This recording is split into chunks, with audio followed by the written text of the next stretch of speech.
It's interesting. In school, I practiced accounting. Growing up for my dad's painting business, since I was 12 years old, I did the books. And I was good at the books. But personally, I never really translated that into my own expenditure.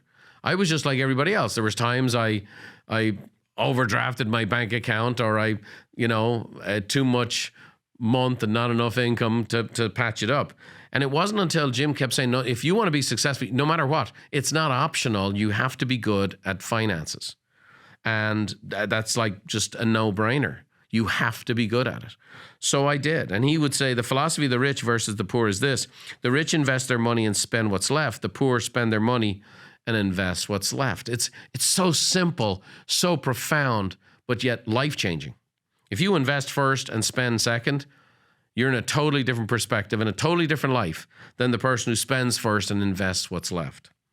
He would say to become financially independent, you must turn part of your income into capital, turn capital into enterprise, turn enterprise into profit, turn profit into investment, and turn investment into financial independence. That's the sequence. And then he would say, if you're not financially independent by the time you're 40 or 50, it doesn't mean that you're living in the wrong country at the wrong time. It simply means you have the wrong plan. So you got to become a pro at finances. And then lastly, which he was big on, which is the law of the harvest. You reap what you sow. And, for me, this is big. I mean, I translated this, and I would search some of Jim's quotes, and I would find them in the Bible, because he would always say, ancient texts say, ancient scripture says, but he'd never really quote the scriptures.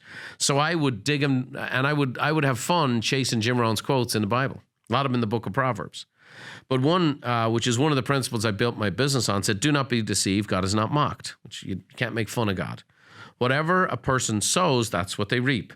So let's not become discouraged in doing good, for in due time we will reap if we don't become weary. That's in the book of Galatians. And that is such a great one. If you sow and you do it for the right reasons in the right way, over time, if you don't give up, you will reap the harvest. Jim said it this way: success is not to be pursued, it's to be attracted by the person we become. So that was the ultimate reaping and sowing for him.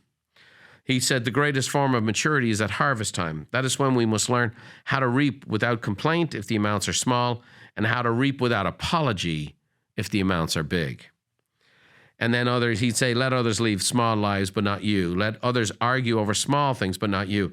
Let others cry over small hurts, but not you. Let others leave their future in someone else's hands, but not you. I got to share with you, I've quoted a bunch of Jim Rohn quotes here today. I have lived them. I have taken these to heart. I am 3 decades listening and learning and loving Jim Rohn. And I can share with you that wisdom is wise, and wise words produce a wise life.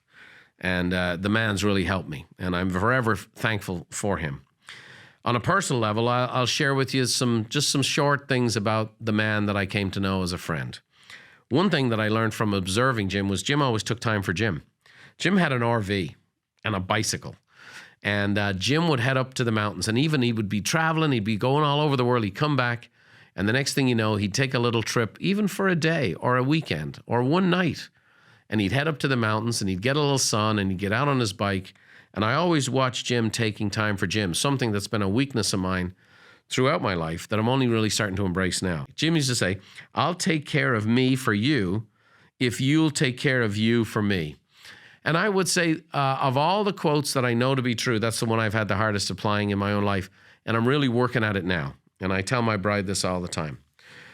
The second thing I would tell you is that Jim had a brilliant philosophy. He himself was not a great businessman. There was a guy named Kyle Wilson, who we've had on this podcast, was really the engine behind Jim's business. And Jim recognized that he himself didn't possess the skill set to run a great business. So he went and found people who were. And I found it, on one hand, it was great.